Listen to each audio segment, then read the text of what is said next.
Hi, this is Sherry at Garden Angel Design, and this is my October 2025 walk and talk. So here we go. So I'm just panning around. This is the back corner. I have a large oak tree back here, and this fence is spectacular. We put this in a couple years ago, and it's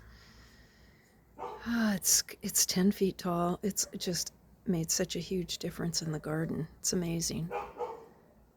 So just panning around from like above on this porch I'm standing on, and I'm gonna go down and head into the garden. Yeah. Yeah, so over there is my compost area. And I want to show you a few plants here. So this one here is called hummingbird sage, and it is spectacular. It gets a large flower. Here's one of the spent ones, and it does fine in dry shade, so you don't really have to irrigate it. And I mean, the flowers are spectacular, just stunning, magenta colored. They range from red to magenta, but I highly recommend it. And I'm in California, Zone 9B. For those that are interested in planting this, and it does spread itself around. It's like self-propagating. So yeah, I just wanted to share that. Perfect plant for like dry shade. Yeah, okay. Moving on. Okay, I have a star jasmine here. Was given to me by one of my ex-boyfriends. And I've had that there for quite a while. Yeah. And yeah, so many different plants here.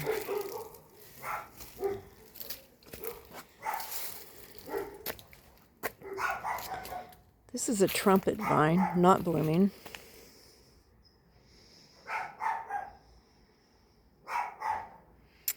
And I have artichokes over here in this shady area. I'm trying to develop a little bit of artichokes over here. This apple tree right here is my Fuji.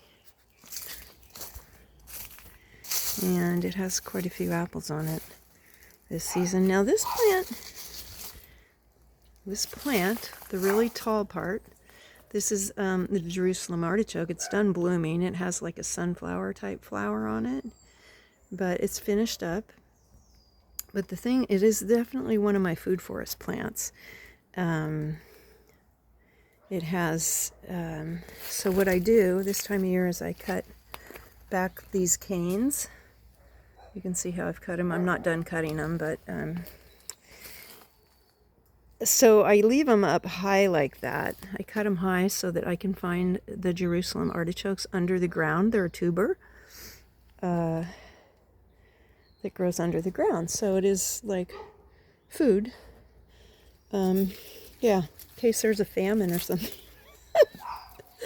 Okay, so, okay, this is my bed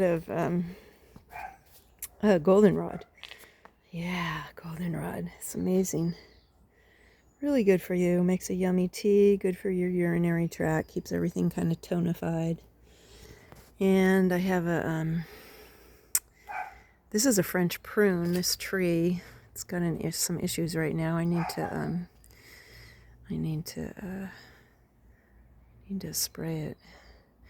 Okay, and here's my Vitex. It's been done blooming for quite a while. And then I have a mandarin orange there. They're just starting to put on some color.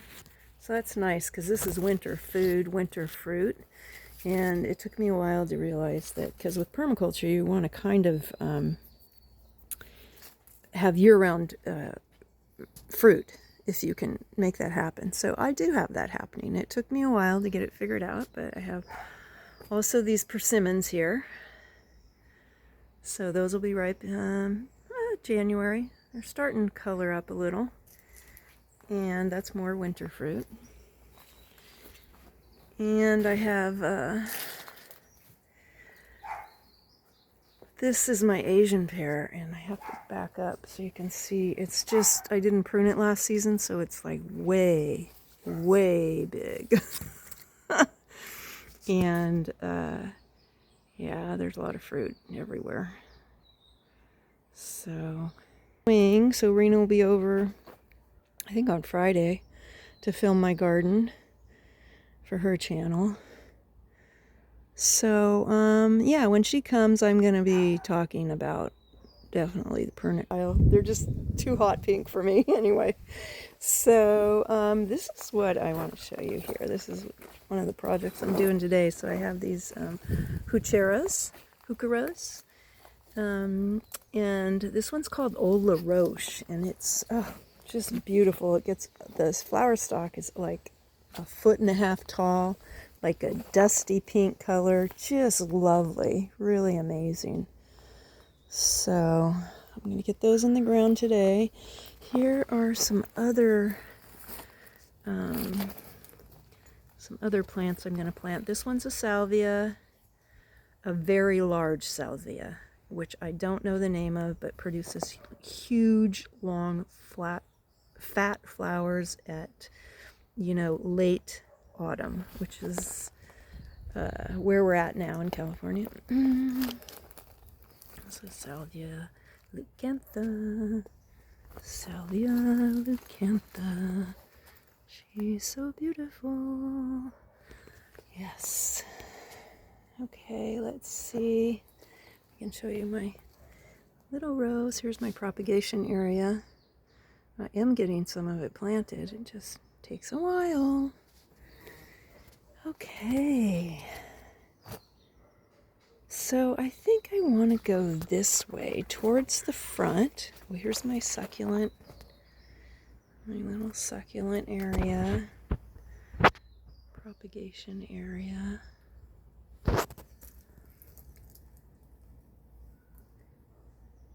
It's fun. Succulents are fun.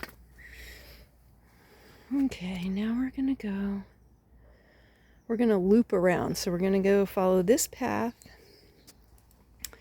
to the front area, and I'll just talk as I go here. So this is a passion vine that my friend Rena gave me, and I had this little trellis thing for it to climb on, but as you can see, it has gone way up into the pistachio tree. So I'm just letting it go. It's fine.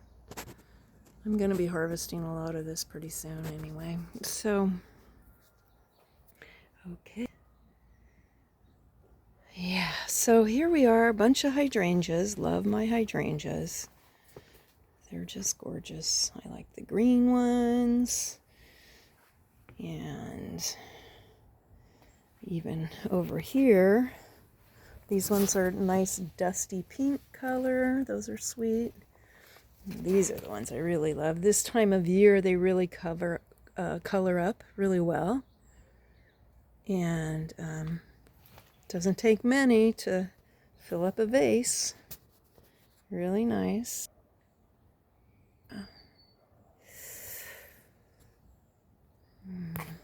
Just going to pan around the garden a little before I head to the front. Yeah. Okay. That's a cordyline. Really pretty. And then there's another cordyline. I'll have to show you that in a minute, though. I'm right under it. So here we go. This is a couple vegetable beds. I've got some broccoli there. And over here I have parsley, some lettuce, and some basil. And this is the artichoke bed. I did make a video of this one when I was creating it. So I'm pretty happy with the development. I've got 4 pretty big ones, and then there were some that were just struggling, so I put some extra aged chicken manure around them, and they're starting to put on more growth too. They're way. I have my asparagus plant right there. So just one, and I'll probably take that with me. I move. Here's a raised bed. I just took out a bunch of stuff that was done, and I have some broccoli here also. Yeah, and my beans are done. Tomatoes are done. So this bed here will be, I'm going to be putting in probably in the next week some elephant garlic. I've got quite a few of those, I think like 18, and they're pretty huge bulbs, so they're going to produce a lot of elephant garlic, which is great because I like it.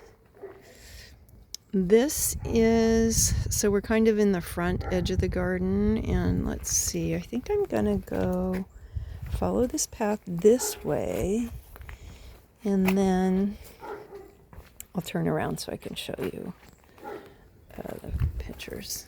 So we're at the front here now. Get the sun out of my eyes. Yeah, that's better. So this maple is called Bloodgood, and this gets 12 to 15 feet tall and then stops. It has a burgundy colored leaf, and it's a really good choice for a maple because of the height. You know, it doesn't keep going and going and going. It's a kind of an understory tree. I have one in the back under my oak tree too. And this is a work area here, kind of. I have propagated stuff. I have firewood.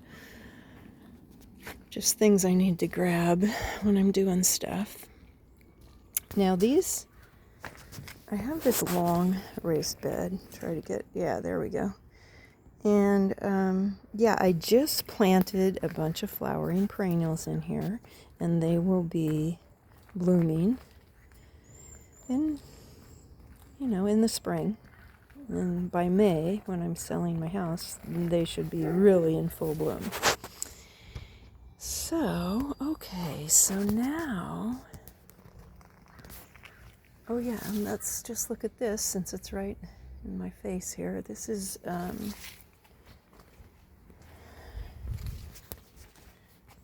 my Vern's brown turkey fig. Yeah, very popular here in California. And okay, now I'm going to go this way. Okay, so I have fennel here. And, you know, it does drop seeds and it can become a nuisance. But also what it does is, and people don't know this sometimes, is that in the winter, when it's died back and it still has its seeds on it and stuff like that, it is shelter for pollinators. So just leave it there for a while. Yeah, leave it as long as you can, at least over the winter, and then cut it back to the ground if you need to, because we need our pollinators. Yes, we do. Okay, so this plant is called yacon. Creates underground tubers that are big. They're like the size of a large sweet potato. And, oh, there'll be smaller ones too, so they're different sizes, but there will be lots of large ones. And they actually taste like jicama, if you know what that is. It's kind of a sweet, I don't know if it's a fruit or what, but okay, so I want to show you. So it gets these underground tubers here, and well, that one's a good size, and they're edible. You wash them, and they're apparently they help you lose weight too, which is, you know, kind of nice. So yacon, Y-A-C-O-N. And these are rose campions spreading themselves around. And then over here, I've created kind of like a greenhouse effect. This is where when I have my dried broccoli seeds on the plants, I pull them off and then I smash them into the ground with my foot and just, you know, like that. And then I put this greenhouse window here to just protect them a little bit, help them get strong. Now this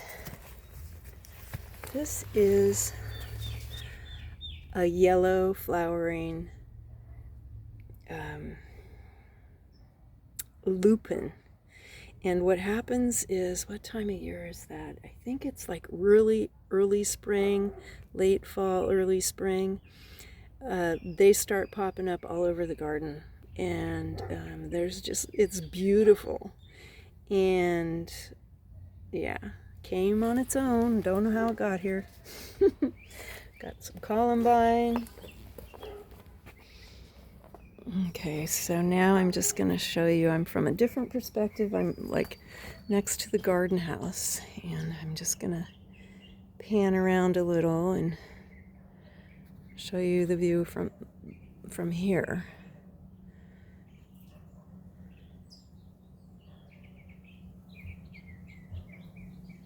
It's a lovely garden. I have poured my heart and soul into this garden.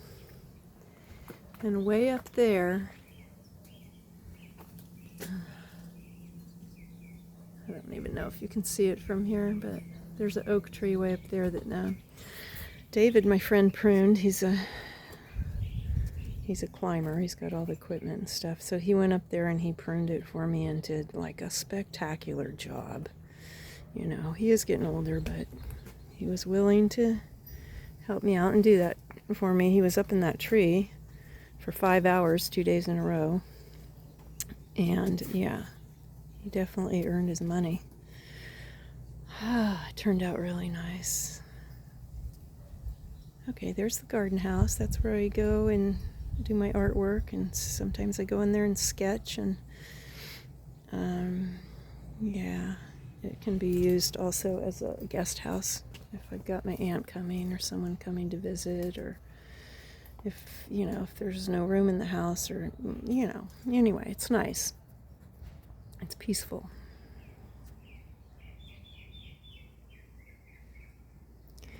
Okay, so now I'm heading over to where I have a bunch of flower beds and stuff.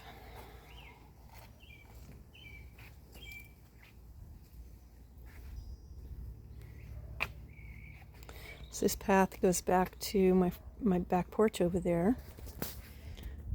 Remember that? There. Yeah, back there.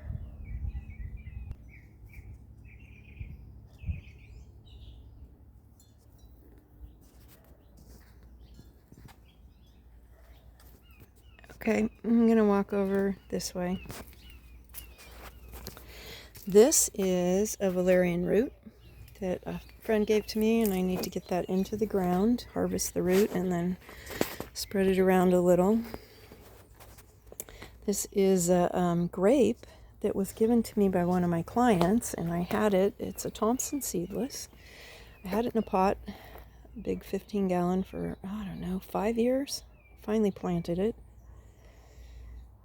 Yeah. And here's my dainty pinks. They're so pretty. I love those. Oh boy. Salvia leucanthus.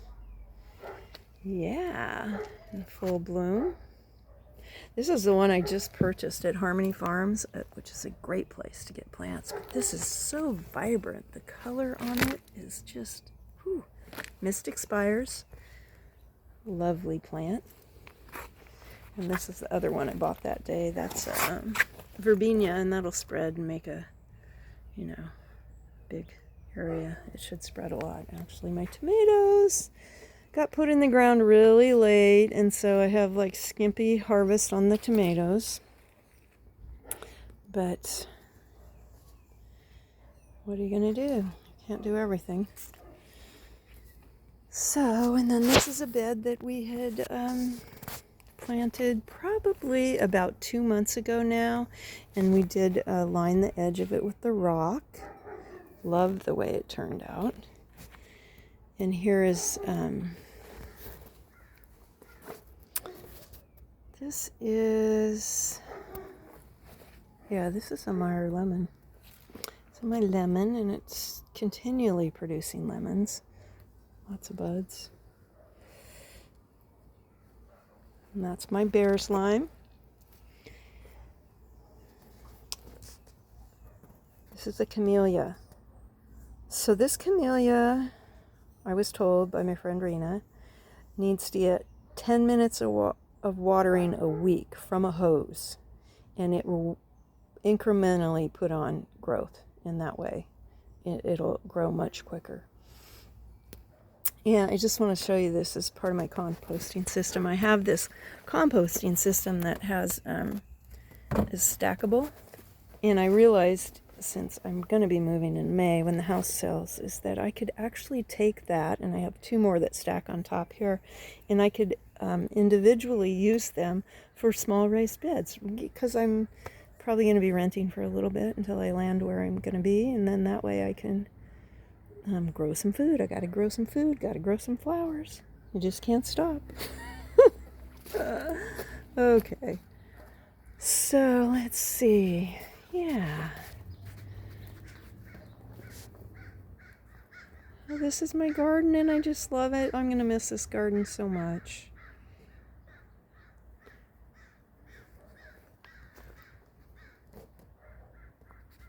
Salvia is so pretty.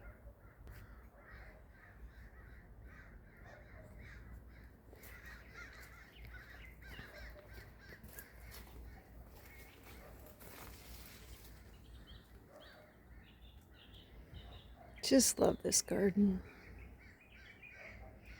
Okay, everyone, thanks for watching, and I will see you next time. This is Sherry at Garden Angel Design. Have a nice day.